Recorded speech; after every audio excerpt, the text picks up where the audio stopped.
Bom dia a todos. Eu vou começar a mesa de abertura dando as boas-vindas e passando a palavra para o professor Paulo, que está representando a diretoria da unidade.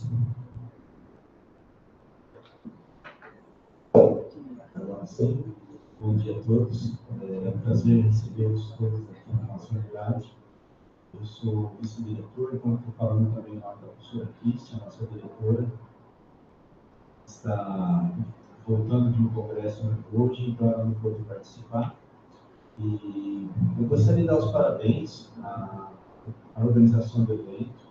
É sempre muito importante a gente poder compartilhar conhecimentos. Então, eventos dessa natureza certamente contribuem de forma importante para isso. Os presentes, os que estão nos assistindo, está sendo transmitido também, né? Então, é uma oportunidade muito interessante para a divulgação do conhecimento, para o compartilhamento do conhecimento. E eu gostaria, então, de parabenizar também o Programa de Pós-Graduação de Psicologia, o Departamento de Psicologia, pela disponibilidade e por estar organizando esse evento. E o que eu tenho a dizer, basicamente, é isso, nossos parabéns, e desejar a todos que seja um evento bastante produtivo e bastante interessante a todos. Muito obrigado pelo convite. Parabéns.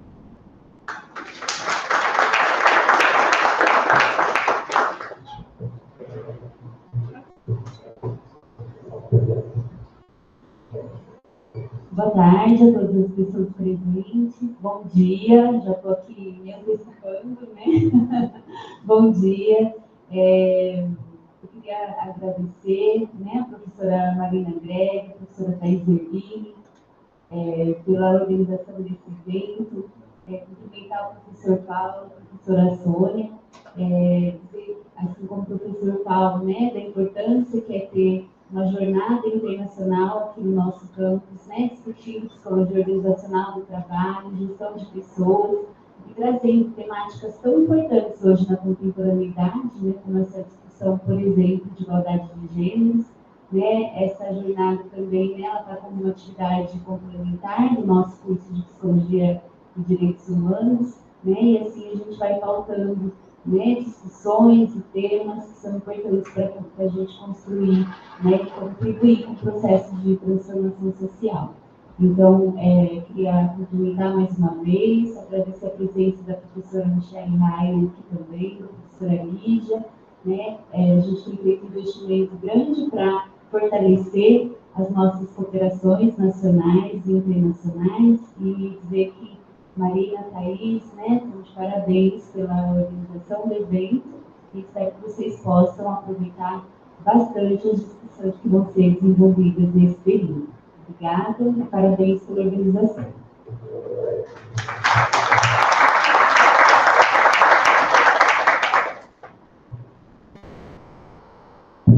Então, bom dia a todos.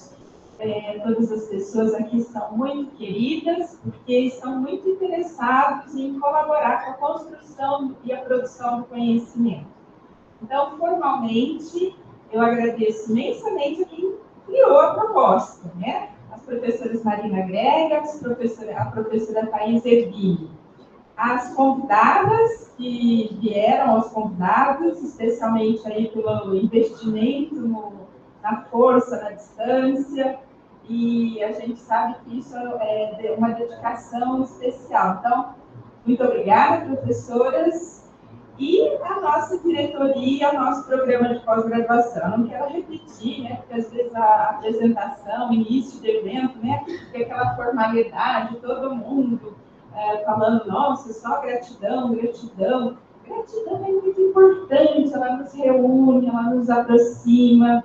E nós estamos completando, para não me repetir, só 60 anos no Departamento de Psicologia da Faculdade de Filosofia, Ciências e Letras de Ribeirão Preto, da Universidade de São Paulo.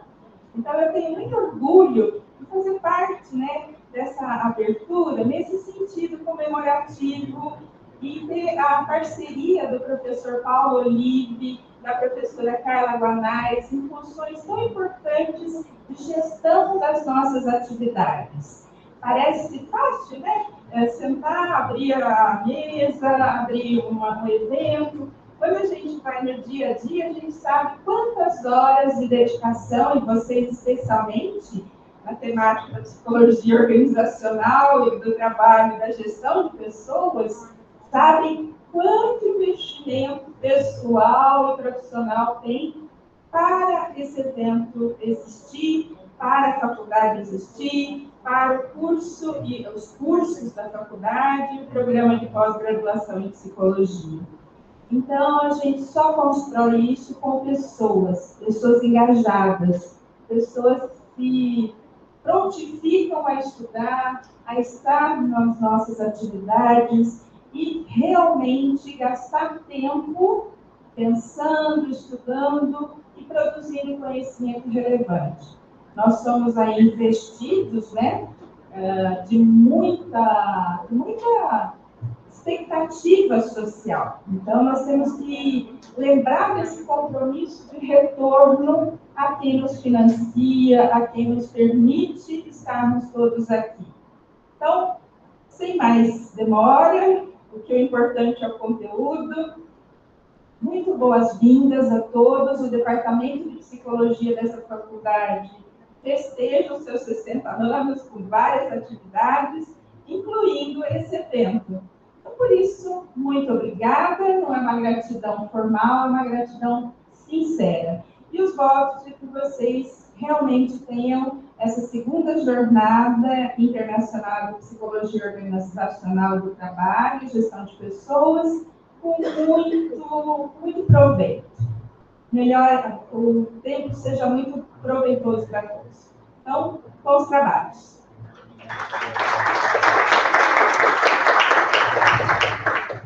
Bom, queria agradecer a presença do professor Paulo Lídio, professora Carla e professora Sônia. Agradecer também os nossos palestrantes. Thank you, Professor Michele, for accepting our invitation to be here today.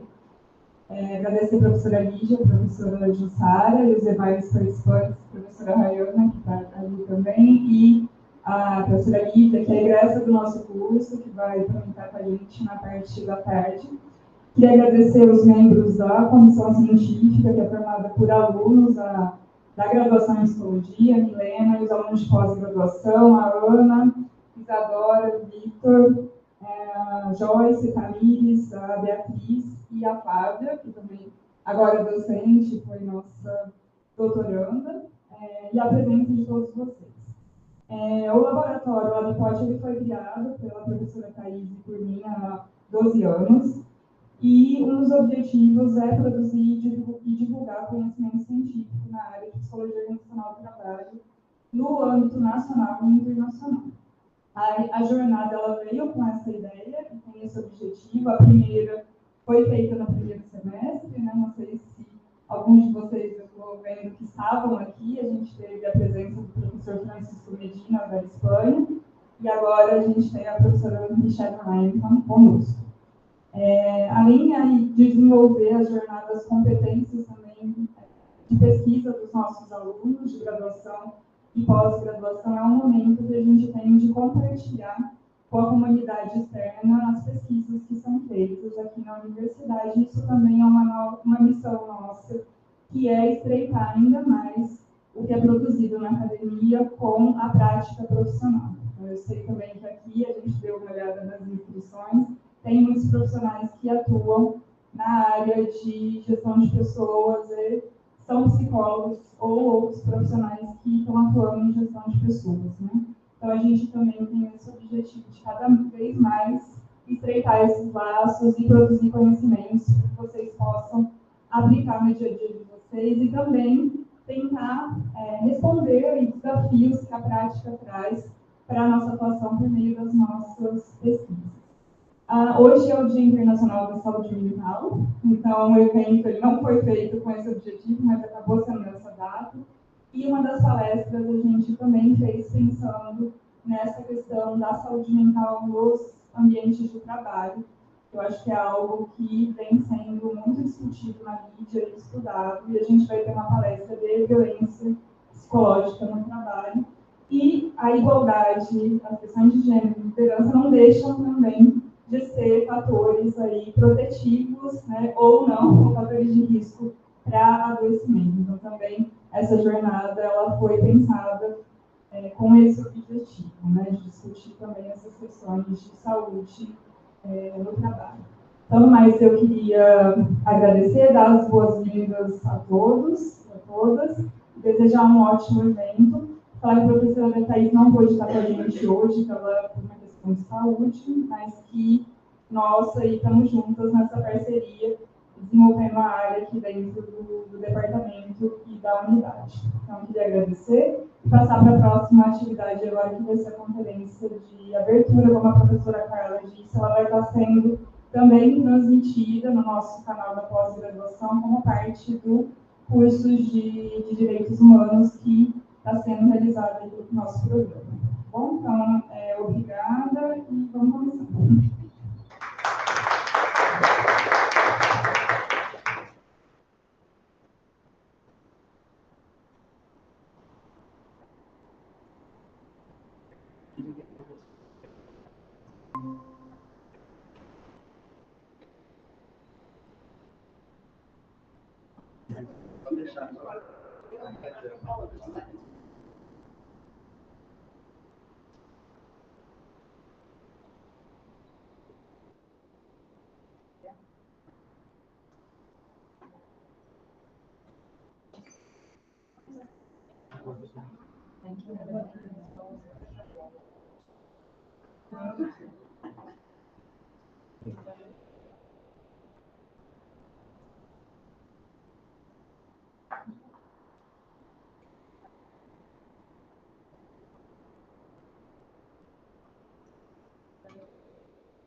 Mas a legenda diminui.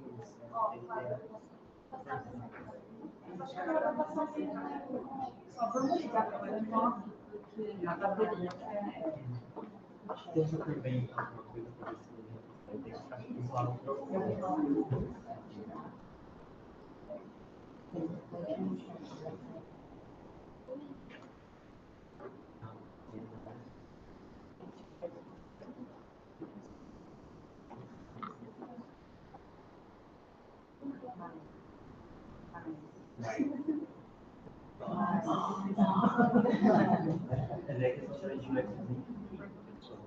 ainda tem alguma motivação. Tá bom.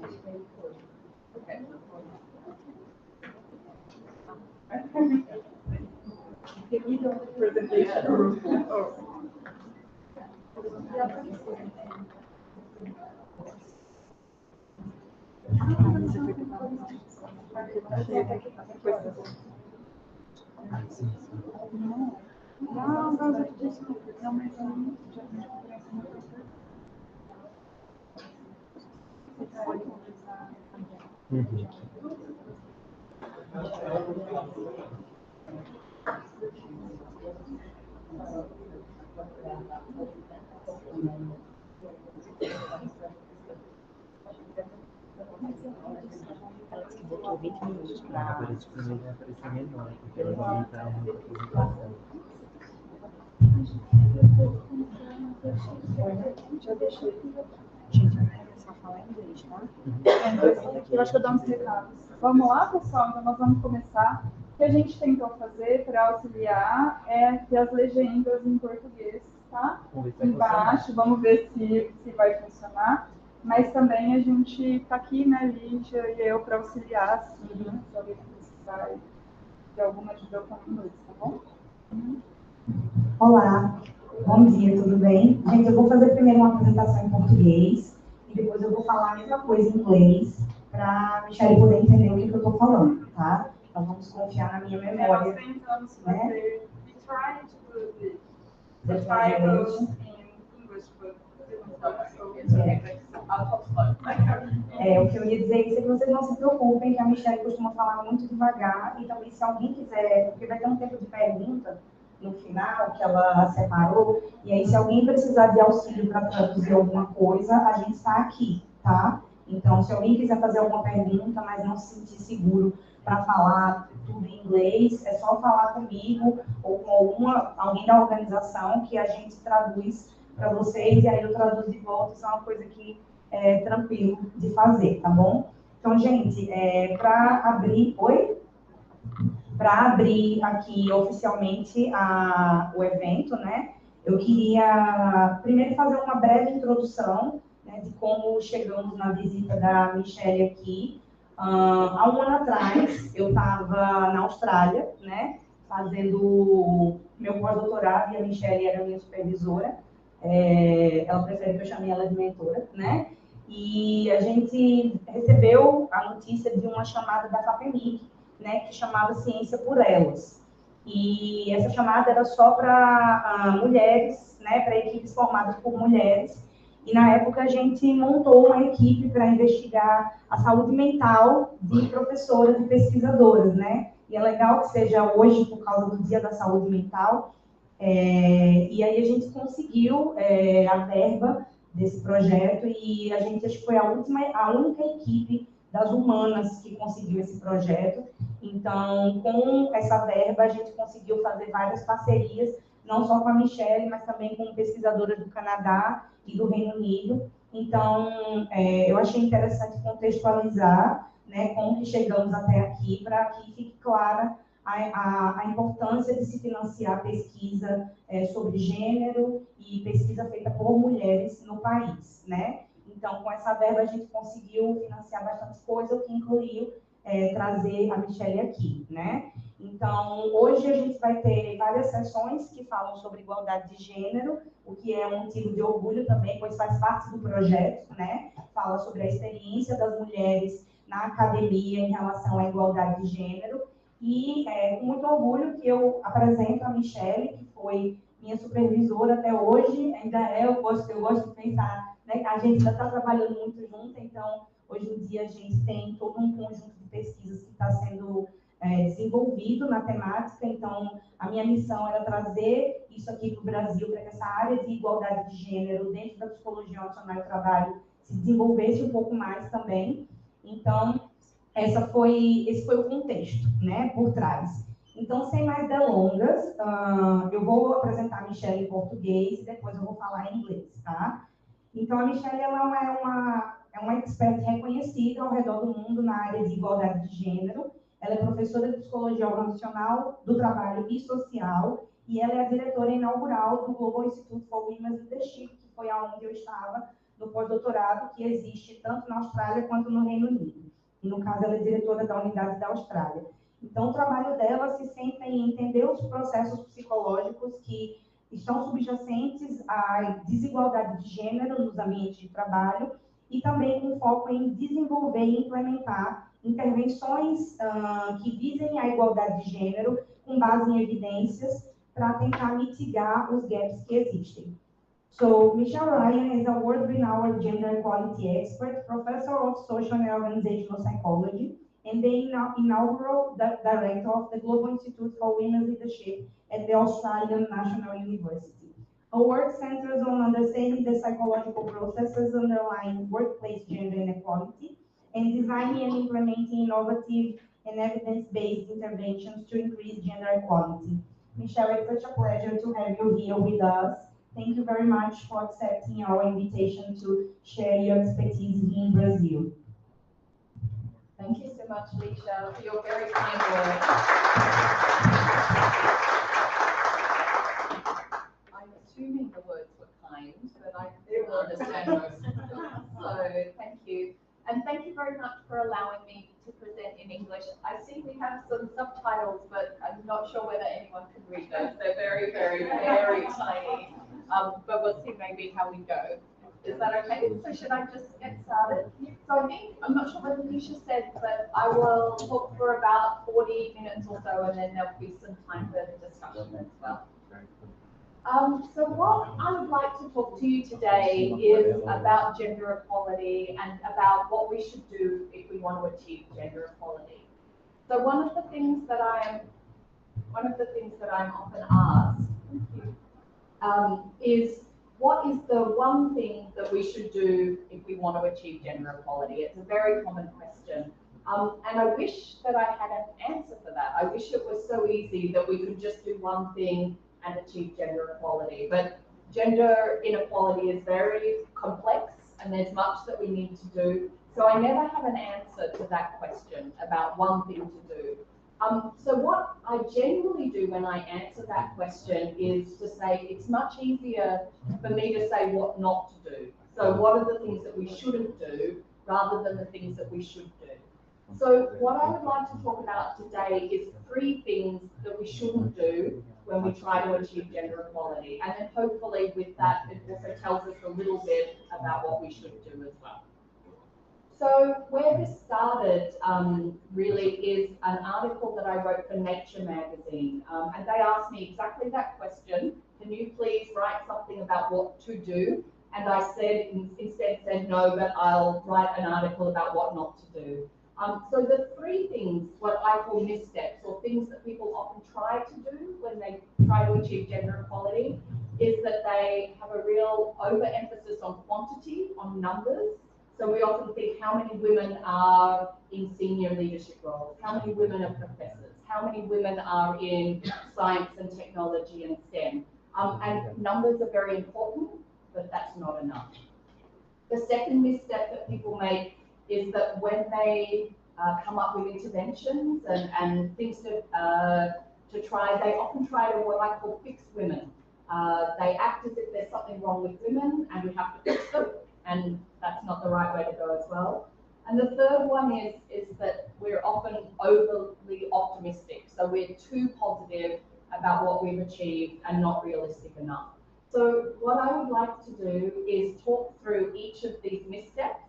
And I would like to talk about some of the research that I've done for some of the evidence base around this, and then hopefully we'll have some time for discussion at the end.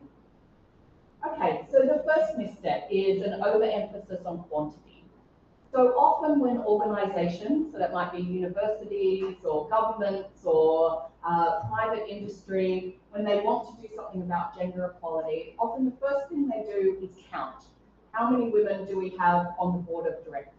How many women do we have as presidents? How many women are in, are coming in at the bottom? So it's often about quantity, it's about numbers. And that's, as I said before, that's very important because often in many spaces, women are underrepresented. We don't have many women in leadership positions. We don't have many women in positions of power. But unfortunately, that is not enough because even in spaces where we do have lots of women, there is still gender inequality. That might be about pay, it might be about other forms of discrimination, it might be about bullying and harassment. So gender discrimination takes lots of different forms, and it's not just about numbers. So I want to talk a little bit about some research that I've done that really suggests that looking at numbers is not enough. So this is some work, and for some of the students that I talked to yesterday, I talked a little bit about this, about the glass cliff. So this is some work that I've been doing for the last 20 years or so. And so are people familiar with the concept of the glass ceiling? So that metaphor of the glass ceiling that really says that it's all about numbers, right? It's about women not breaking through the ceiling and taking on these senior leadership roles. And what my research does is says that actually there are some women that break through the glass ceiling, right? They take on leadership positions And we were really interested in the circumstances under which they did that. So when are women likely to take on leadership positions? And what our research shows is that it is often in times of crisis, when things are difficult, so when there's controversy, or when there's financial difficulties, or when there's some sort of drama, that women are more likely to be promoted and take on leadership positions. So let me talk you through a couple of examples, and this is some from the media, where the media talks about our idea of the glass cliff. This was from the federal election in Australia a couple of years ago. And what was really interesting is that if you looked at the top line numbers of just the candidates who ran for election, it was almost equal. So almost equal numbers of men and women. So if you just looked at sort of quantity in the first place, it looked quite like there was gender equality. But when you looked at the types of where women ran for election, women were put up in seats that they couldn't win. So they were basically unwinnable seats because they were held by another party by a really large margin. So only 20% of women actually ran in seats that were winnable. So when it came to the election, far more men were elected than women. Now you could say, if you just looked at just the numbers, lots of women running, not many women getting through, you could say, well, maybe women aren't very good at politics, or they're not good politicians. But really, it's much more that they weren't given the opportunity to run in good positions. They were running in difficult circumstances. Another political example of the glass cliff, this is Theresa May. So I don't know how many people sort of follow European politics, but when the UK left Europe, what we call Brexit, I was living in the UK at the time, there'd been a long history of men in that role. As soon as Brexit happened, big crisis in politics, in economics, in social issues in the UK, all of the men ran in the other direction and left with a woman to negotiate Brexit. And she got a lot of criticism. She didn't last very long. It was a difficult time for her. So this is my third example. I don't know who's on social media, but when Twitter, just as it was turning into X, so when Elon Musk took over, there was a lot of crisis. So a lot of people left the app. A lot of advertisers left the app as well. A lot of crisis there. And a woman came in as the CEO for the first time ever. So these are sort of three different examples where women do break through the glass ceiling. So they're running for election, or they're prime ministers, or they're CEOs of very large companies. But in times of crisis, when things are difficult and when it's very difficult to be a leader. So the idea here then is, if we just look at the numbers, we can say, but look, women are taking on leadership roles. But the problem is that they take on often quite difficult leadership roles and different leadership roles from men. So I'd just like to talk about a little bit of the research behind the glass cliff as well, just to get a sense of what we're talking about here. So when we talk about the glass cliff, what we're really trying to do is extend the metaphor of the glass ceiling. So the idea with the glass ceiling is you can't get beyond a certain point. The idea of the glass cliff is women do break through, and they're very high. So they're sort of up high, they're very senior, they're in leadership roles.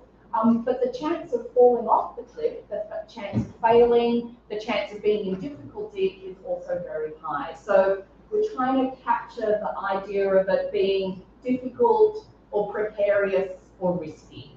Okay? So I just wanted to talk a little bit about some experimental research that we've been doing, just to give you a sense of what the glass cliff is about. And one of the questions that we had as psychologists was, is there any evidence that women are being especially chosen for these glass cliff positions? So we've done a whole lot of experimental work, and I'll just talk you through the sort of studies that we do. So generally we ask participants to think about a scenario where there's a leadership position that's vacant, and then we describe a sort of context that is either very good or very bad. And I'm going to come back to this in a second, but we generally have some sort of graph that's going up, or some sort of graph that's going down, so things are good or things are bad, and then we say you have to choose a leader in this position. So then we give them a choice of 3 different people. So we say, here are your 3 people. You have to choose who you think will be the best leader. Now, the important thing is that what we're most interested in is candidate 1 and candidate 3.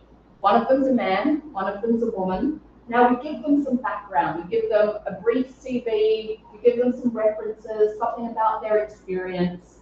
And the important thing is that both 1 and 3 are very qualified for the job. So they're good leaders, they've got good experience, and in our pilot testing, we know that they're equally qualified. So people see them as equally talented, equally experienced, equally good for the job. But the only difference between them is one is a man and one is a woman. There's this candidate 2 here as well. We just put him in there. He's not quite so qualified, but just to make it a little bit more realistic. So then we say, who do you prefer? Or who do you evaluate the most highly? Who do you like best for this leadership position?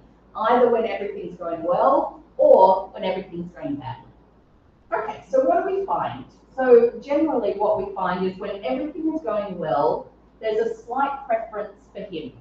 Okay, so he does a little bit better, but not actually much. And statistically, that's not a very large difference. So slight preference for him. She still relatively does pretty well. And remember, these 2 people are exactly the same, really. So there's no difference except for their gender. But what do we find when things are going badly? Some sort of graph going down. Anyone want to guess? When I showed this yesterday, someone actually gasped. So this is what we find when things are going badly. So they almost overwhelmingly, almost everybody chooses her. Okay? Remember candidate 2 who wasn't as qualified? They're more likely to choose candidate 2 than they are to choose the male qualified candidate. Okay, so really it's very, very different. Things are going well, about equal. Things are going bad, they always choose her. So this female candidate's just much more likely to be evaluated positively or preferentially selected when the position's risky, when there's an increased risk of failure. And I said I'd come back to what that looks like. So we've done probably 25, 30 studies on this, and I think there's been another 100 studies that have been done around the world. We did a big meta-analysis on it. But here's some examples of the types of scenarios. So we asked lawyers to choose a lead lawyer for a risky and highly criticized case, and they chose her. We asked business leaders in the community to choose a financial director for a poorly performing company in terms of share price, and they chose her. I had high school students come to my university, and I thought, can I run a glass clip study on them? So I described a music festival that was either increasing in popularity or decreasing in popularity, and when it was decreasing, they chose her. And then we asked the average voter on the street to choose a political candidate for an unwinnable seat, and they chose her. So we can see really different views of leadership, really different scenarios, really different participants, but almost always the same finding. So then if we bring all of that together, we've done archival work, experimental work, case studies, qualitative work, and it all comes together to demonstrate that women are more likely to be appointed to leadership positions in times of crisis. The important thing about this is that these positions, even though it looks like it's a good opportunity, they're often not good opportunities. So they're risky positions, they're precarious positions, they're stressful positions. We've done some research that shows that the average tenure for a male CEO is about 7.5 years, but the average tenure for a female CEO is about 2.5 years. So that sort of gives you a sense of the fact that it might be an opportunity, but it's not the same opportunity. So the other thing is that then the glass cliff risks reinforcing gender stereotypes. So we know that there are stereotypes out there that men are better at leadership than women. So then if we see women in these leadership positions that are perhaps getting criticised, not succeeding as well, or have a much shorter tenure, then that might reinforce the idea that women aren't good at leadership. The other thing is that if more junior women or younger women are looking for role models for leadership to see whether they might want to be leaders, And if what we see is women failing or being stressed or in precarious positions, then women might not aspire to leadership positions as well. So all of this together then comes back to my original point that if we just look at quantity, if we look at the number of women, we don't see the whole problem. Because the glass cliff is showing women in leadership positions, but the nuances and their experiences in those positions might be very different from that of men. And if we just look at the numbers and we're just putting women in these glass cliff positions, we're not capturing the subtle types of discrimination that might be there. So when we do gender equality, we need to ask many more questions, not just how many women are there, but what opportunities do they get? How much influence do they have? How are they treated in those roles? So it's much more complex than just looking at numbers. Okay, so the second misstep, or the second mistake that people often make when it comes to gender equality. Sorry, I've got a slightly scratchy voice. I'm not contagious in any way. I've got a scratchy voice at the moment.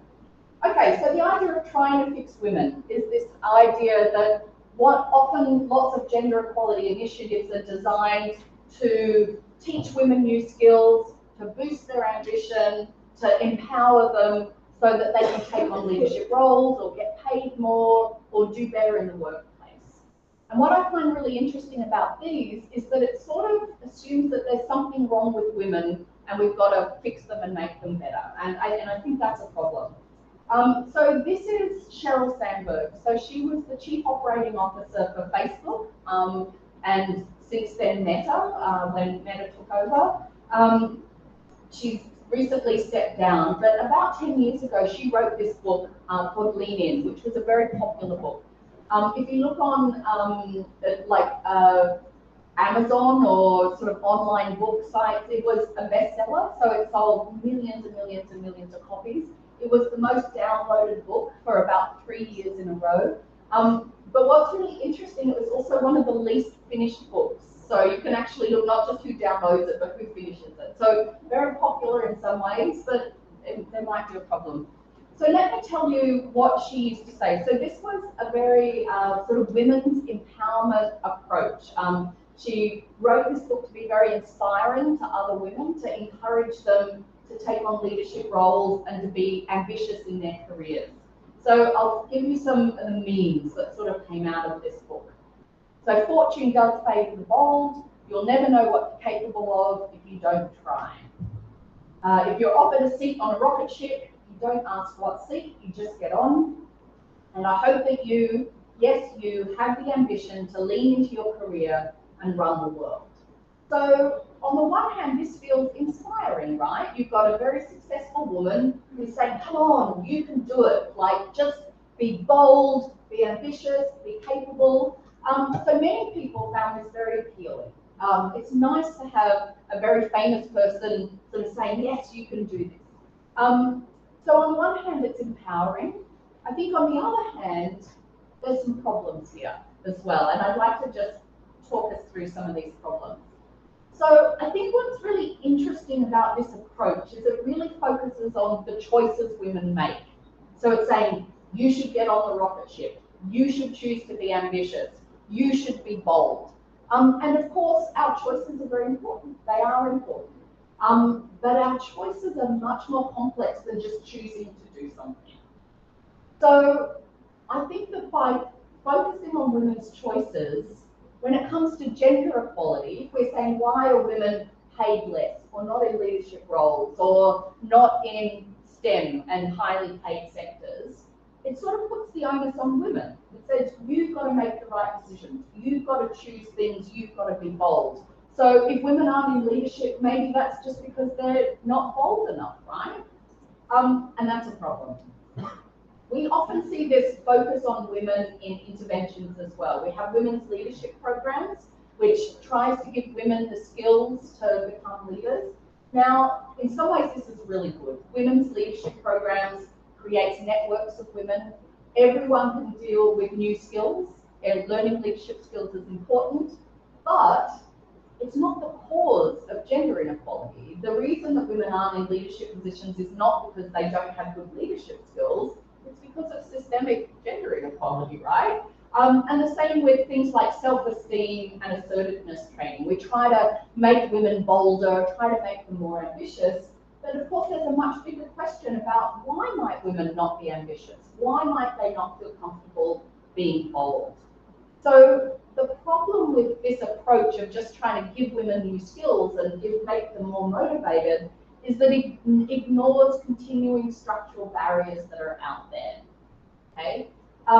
The other thing that's there is that it really promotes individual mobility. So it sort of says, okay, if you go to a leadership course, Leisure, we'll send you on a leadership course, it will help you. So because you get more skills and you get a network and that might help with your career. And that's great for Leisure, but for all the other people that didn't go on a leadership course, it doesn't do anything for them.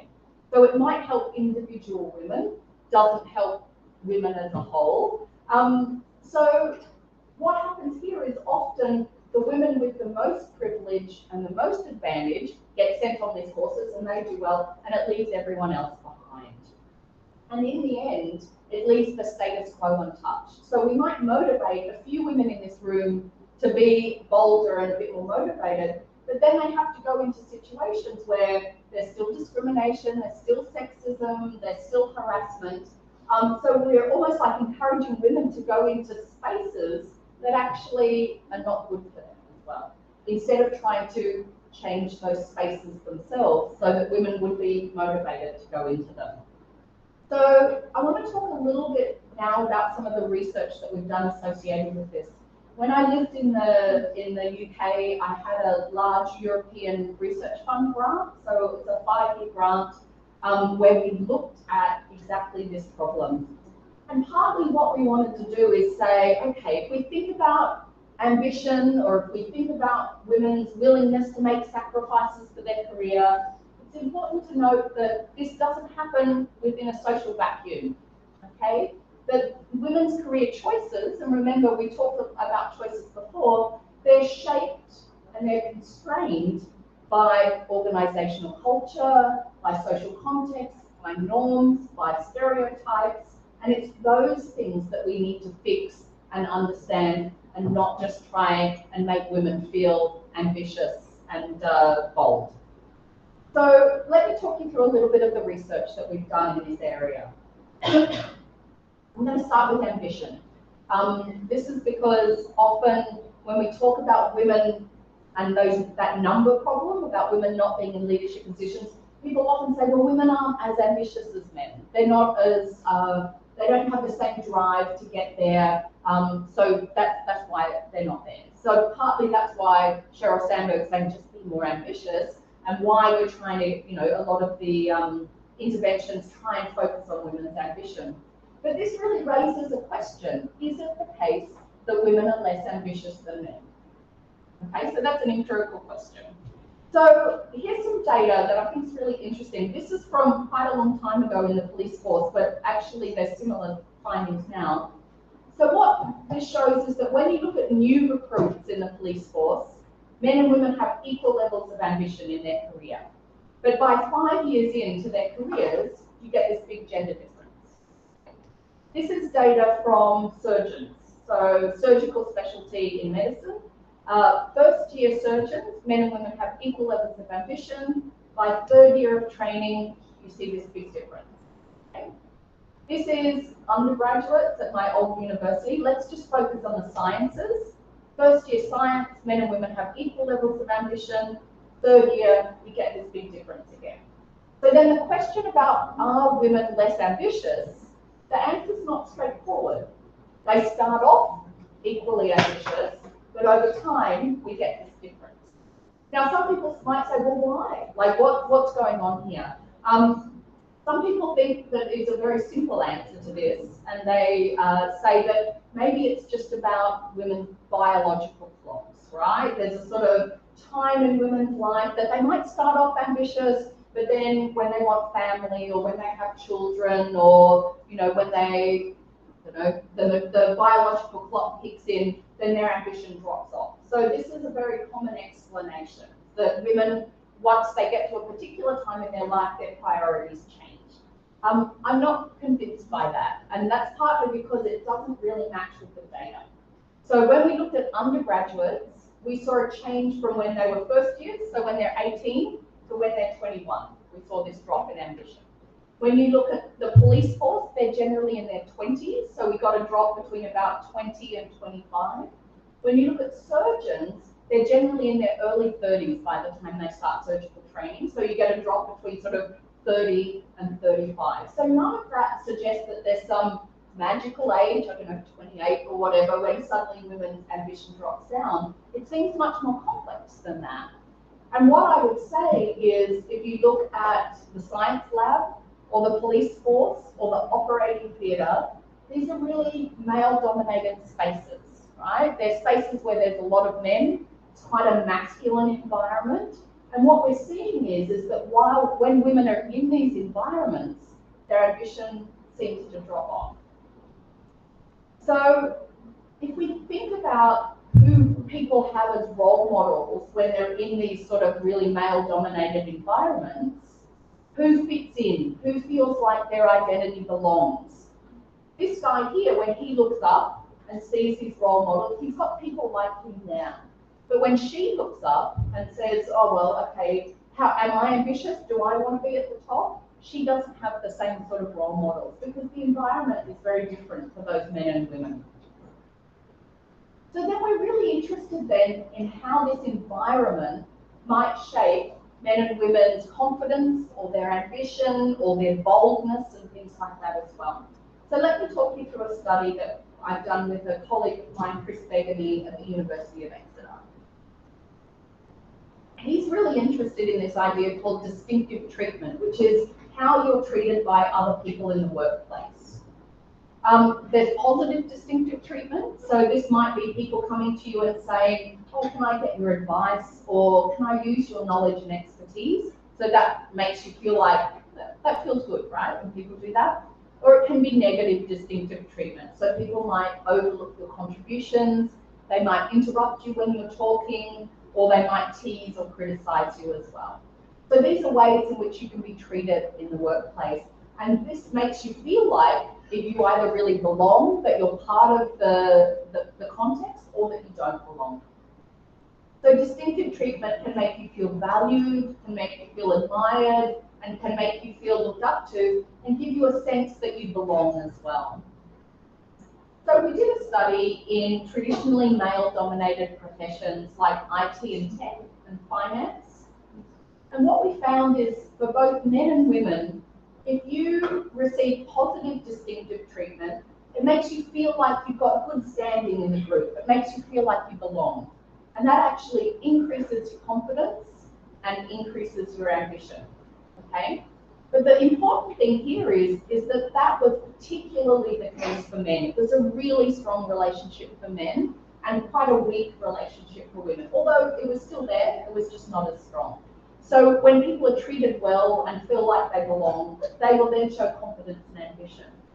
But what was happening for women is that when they were treated in negative ways, when they were interrupted, when they were not valued and respected, it actually decreased their standing in the group, their feeling of belonging, it decreased their confidence, and it decreased their ambition. And what was really interesting is that was only for women and not for men. So men sometimes experience negative treatment, but they didn't take it personally. They didn't say, oh, well, that affects my belonging, that affects my confidence and ambition, because they already felt like they were part of the group. They could just say, oh, that's just a rude person. I can just dismiss that. Whereas women are saying, oh, this really says something about whether I belong and whether I should have ambition as well. So women's confidence and their ambition, we've done lots of studies like this. This is just one of them. We've shown that it's related to how they're treated at work, particularly the negative treatment that they receive at work. And instead of just telling women to lean in, we really have to make sure that organisations give women something to lean towards, to make them feel like they want to be ambitious and want to be confident. So I want to talk you through one more study in this area around sort of ambition and confidence, which is around sacrifice. So often when people talk about gender inequalities, one of the other reasons that they make for women not being in leadership roles or in paid is that they say they don't make the sacrifices needed. So remember the quote from Sheryl Sandberg about getting on the rocket ship, that they just don't get on the rocket ship. And often there's an argument that women are more likely to make sacrifices for their families, so they do things for their families, whereas men are much more likely to make sacrifices for their work. And that really is often used to explain a lot of gender differences in the workplace. But a question that we had is, why might women not make sacrifices for work? So not just do they, but why might they not? And we're really interested in the sort of cost-benefit analysis that might be going on here. So this is a study that we did that I just want to talk you through really briefly with surgeons. So surgery is a really interesting profession in general because in many countries, men and women are equal numbers in medical school in general. Is that the same in Brazil also? So about equal levels. But when it comes to surgery as a specialty, there's still big gender differences. So in Australia and the UK, for example, it's about 90% men are 90% of surgeons are men. So really low numbers of women. And I think that's very similar across the world. So we did a study with them and we really asked about men and women's willingness to make sacrifices.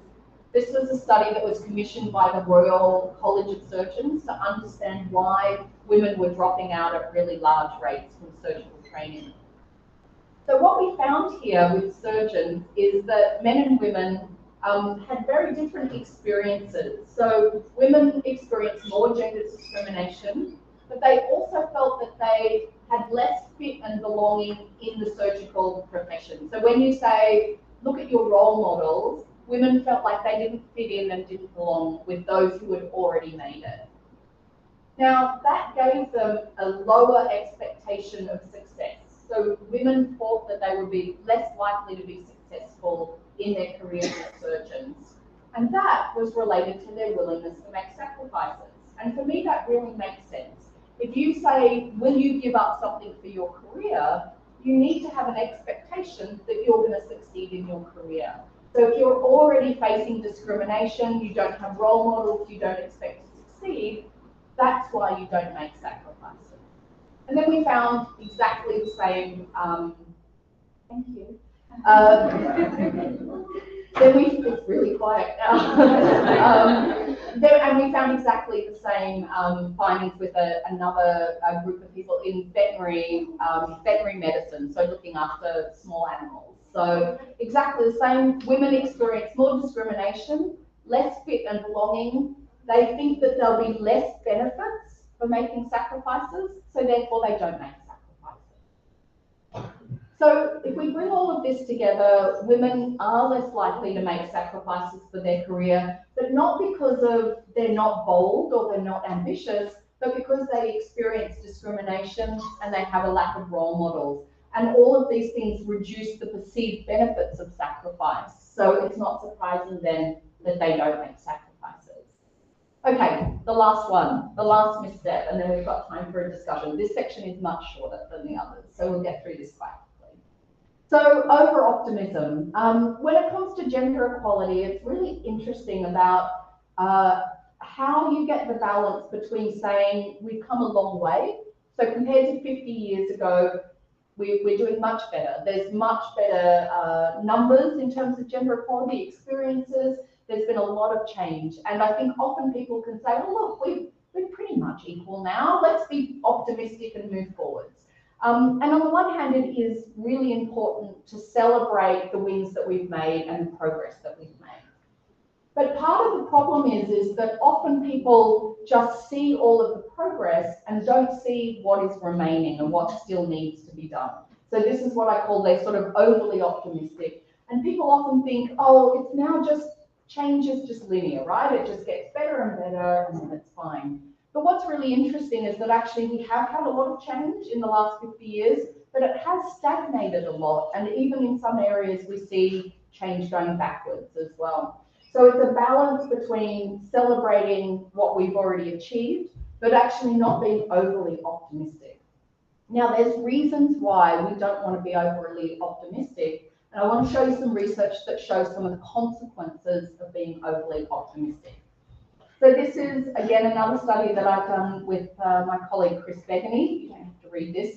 And we did it in the veterinary profession. And they asked us to come and do some work with them because the veterinary profession is really interesting, especially in the UK, in Australia, in the US. Again, I'm not sure exactly what's the same here in Brazil, but historically, the veterinary profession has been very high status and very dominated by men.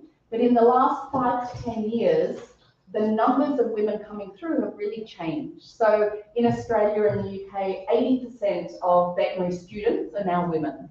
It's still one of the hardest areas to get into. So the hardest degrees to get into. It's very popular, hard to get into, but really dominated by women. So a lot of people are really optimistic about the veterinary profession. They say, oh, it's great, look at all the numbers of women. But actually, there's still a very big gender pay gap.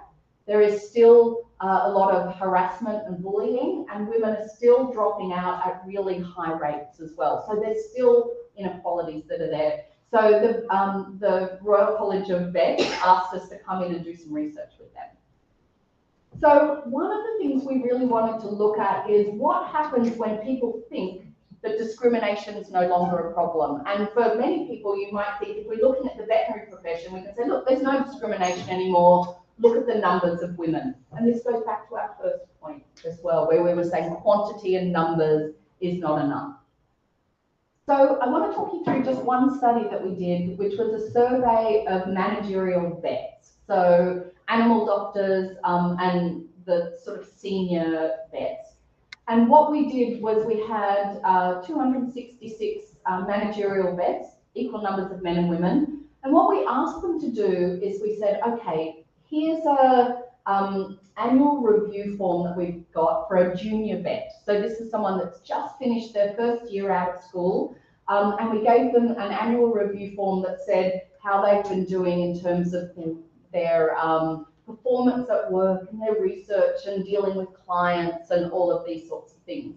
Now, for half of the people, we said that this vet's name was Elizabeth, a very stereotypically female name, or Mark, a very stereotypically masculine name. And we asked them a number of questions. So what would you advise for Mark or Elizabeth? How much would you pay them? How would you evaluate them? How competent do you think they are? And how would you treat them? So remember, half of them had Mark, half of them had Elizabeth, but both of the things were exactly the same. So same person, just a man or a woman.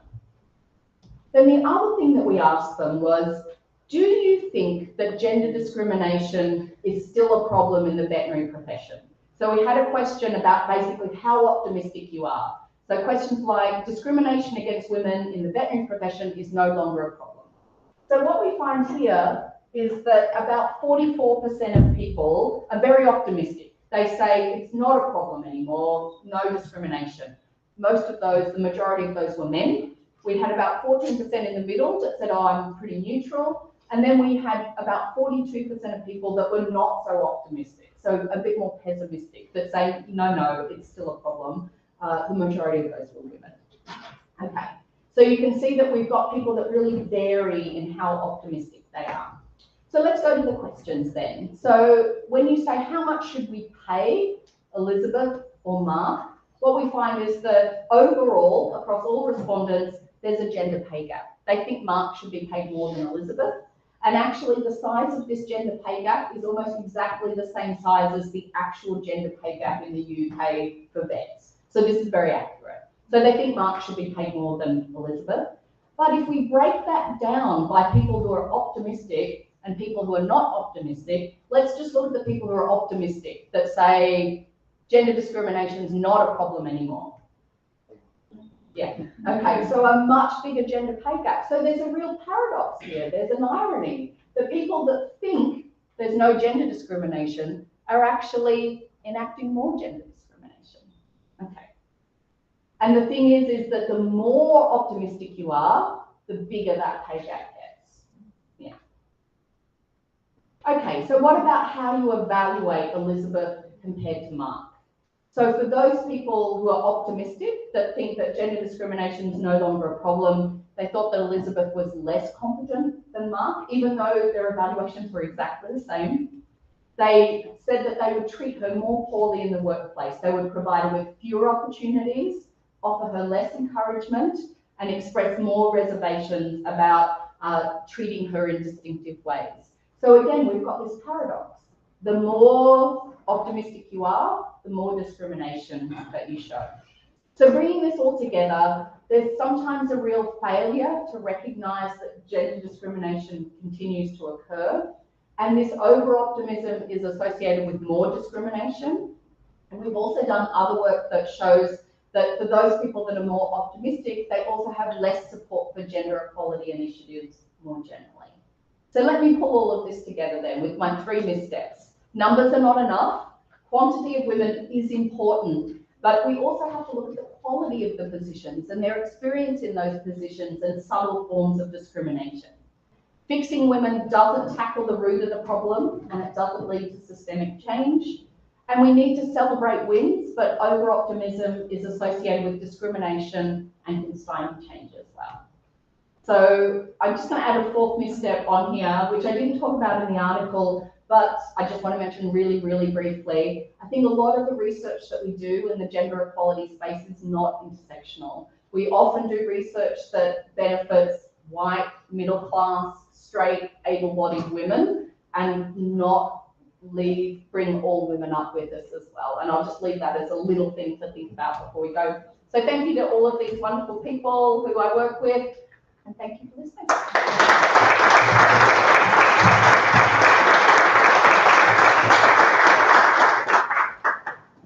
So I'm not sure how much time you have for questions. Thank you so much, Michelle.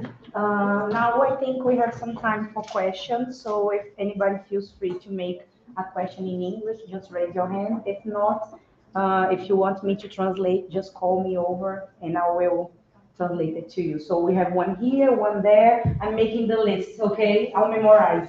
Here, somebody else, so I can reach out. 3, 4, okay. Wait, I'll hold it for now. It's you. There are a lot of questions. 1, 2, 3, 4, 5. There was one more. Okay, but let's start. First, I'd like to thank you for your speech. It was wonderful. When we were talking about, like, the first thing was the glass split. No, yeah, right? Have you ever heard the expression, the idiom, "Would you be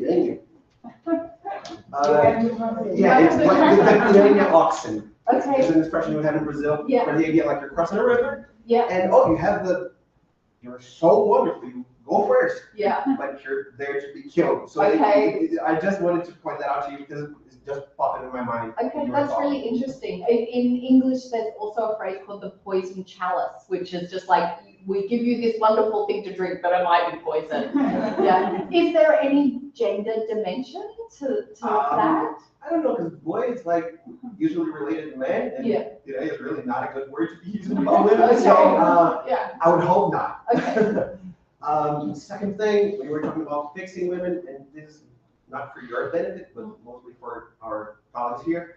Bluestein's decent work theory really popped into my mind because it has all those limits. So I just wanted to, if anyone is interested, Bluestein has a really good working theory about it. Yeah. And now really a question.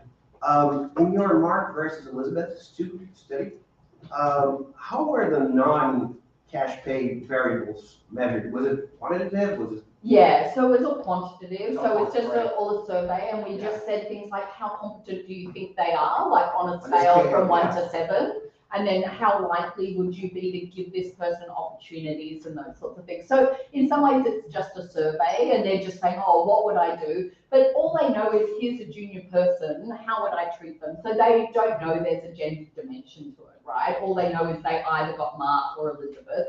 And they're just saying, oh, how would I mentor this person? And it's just interesting that when you put it all together, then there are these differences.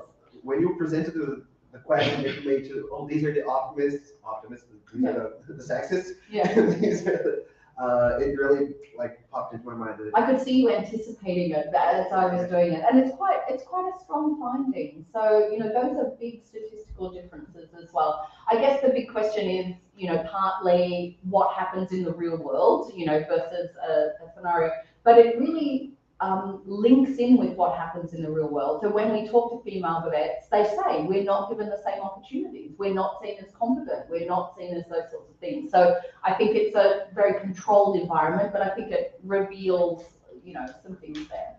I asked about it because I'm a big stats nerd, Yeah. and you presented it with words. Yeah. I'm missing the numbers here. I really want to see the numbers. I can send you the paper. It's got the numbers. Please and thank you. Yeah. Thank you. I think the next one was. I think she was next. Okay. Yeah. So my English is not very good, but I could understand you. So I was going to ask you, what do you think about those people who say, oh, but women can get pregnant, so they should receive less to take test less? Yeah. Yeah, I mean, I think it's a big thing, right? So if you have to choose between a man and a woman, and you just say, but she could leave or go on maternity leave and all of those things, why do I want to invest in her when I could invest in him? I mean, I guess it's also part of society, right? We're a society where only one person can get pregnant. Your mum was pregnant, your sisters will be pregnant, your wife is pregnant. So I guess it's just, do we want to be in a society where we recognize that, of course, someone has to take that burden, and society as a whole should take that risk that sort of goes along with it? I think the thing is that's really interesting, though, is that, yes, of course, women can get pregnant, but men can also leave their jobs or get sick or do all of those things. And the research is really interesting. So if a woman takes 6 months off because of maternity leave, and then she comes back to work, people have very different expectations about her and about her ability and about her dedication and things like that. And if men take 6 months off for, say, I don't know, if you have cancer or your sickness or for some other reason, people don't have those same expectations. So it isn't just about the time that's taken off, it's also about the expectations and the stereotypes about what that means. So partly it is also, and then you might say, but yes, once you've had kids, you've got more responsibilities, right? You do have to look after their schooling and this and all of that stuff. Maybe that does take more headspace. So I guess partly as a society, we might have to say, why don't men take more of that load as well, and balance that? So I can see at an individual level, if I'm an employer, you might sort of make that. But for a lot of countries now, there's a shortage of workers. There's a shortage of skilled workers. And if you just say half of them, I'll just dismiss them because they might get pregnant, you're not getting the best workers. You're not getting, full access to the talent pool. So I would say, you're really closing off your expectations if you just.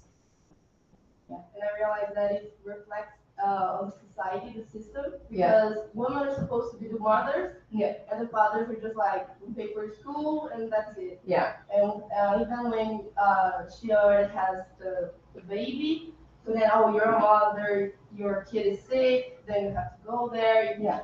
So we have this. Yeah, and so if we look at some societies where they have done a lot of work on shared parental leave, so if you look at, say, Sweden and Norway and Denmark and things like that, where there's a year of, instead of, a maternity leave just going to the mothers, they actually split it between mothers and fathers, and that's mandatory. So if you have to take equal things. And mothers often take the first shift when they're breastfeeding, but men often take, and because they've got a whole year, you take 6 months each, right?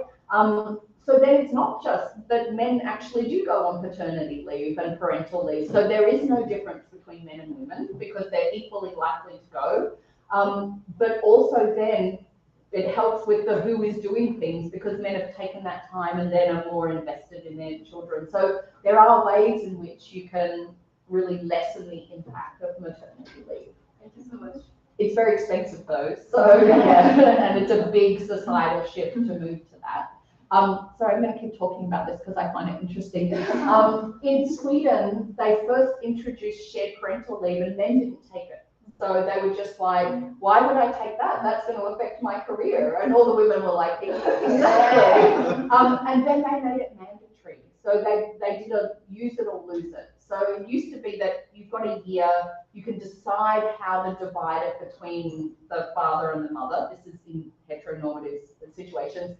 And just the women took almost all of it. And then they just said, okay, you can only take 6 months each. And then it started to change. But then they did a big advertising campaign as well to really encourage men to take it and have role models showing themselves as men as fathers. And that really changed the norms in that country. But it took a long time and a lot of money. Sorry, that was a long answer. Thank you so much. It was awesome. Thanks. About the blasphemy, why? That's such a good question. I was thinking, like, would it be that this higher likelihood of women being chosen in time of fire is just kind of an excuse for them to take the blame for it? Yes, so that's such a good explanation. So I didn't talk about this in the talk, but we've done lots and lots of research on the why bit. And that's basically the answer. So there's a couple of different answers. I think it's actually much more complicated than just one answer, but that's a part of it. So part of it is the poison chalice. So this is a bad position. Men don't want it.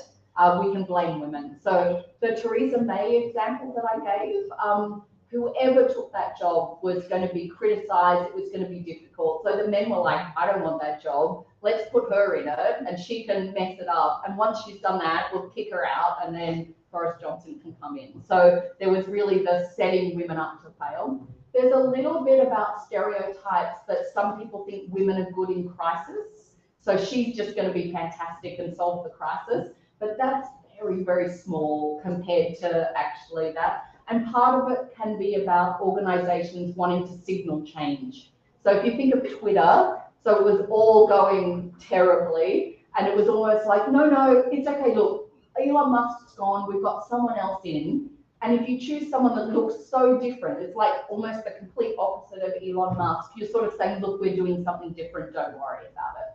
So it's all three of those things, but mainly the explanation that you said is that it's just a bad position and men don't want it and they can blame women. Yeah. I just esqueci. I'm sorry, I forgot the order.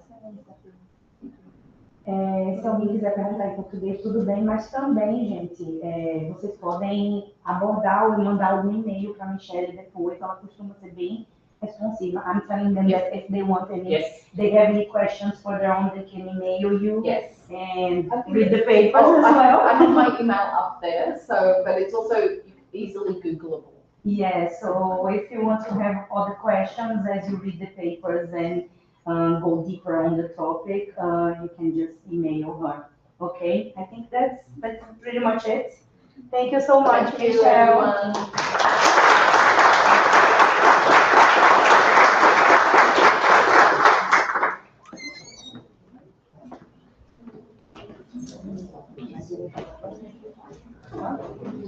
Pessoal, a gente vai fazer um intervalo agora, então. Acho que vai dar para fazer uns 20 minutinhos. Vai ter um coffee break ali fora, tá bom? E a gente retorna. Começa 10 minutos.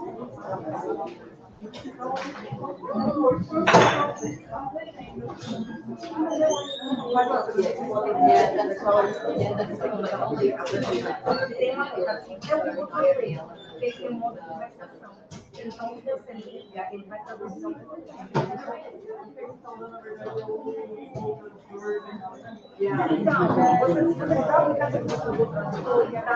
Você conversa, aí ele vai traduzindo aqui, entendeu? Eu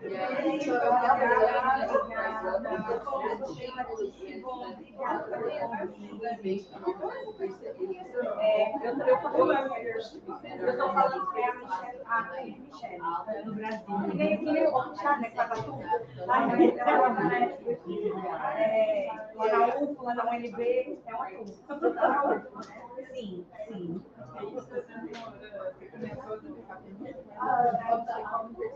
Na UF, mas eu ainda estou vinculada à universidade dela, né? Eu ainda estou com o Pelo lá. Tem muita coisa acontecendo, né? Ainda os projetos, eu estava lá, então. Aí a gente está Eu acho que isso é uma coisa, né, que a gente não é empática quando a gente vai para o exterior. Eu estava acompanhando pelo YouTube, na verdade. As parcerias para depois, né? Tipo assim, como volta. Ainda está rolando. Obrigada. Marília tem sido muito. Não sei, a gente pausa a transmissão e volta. Fica rolando. Tá bom, então. Obrigada. O resto do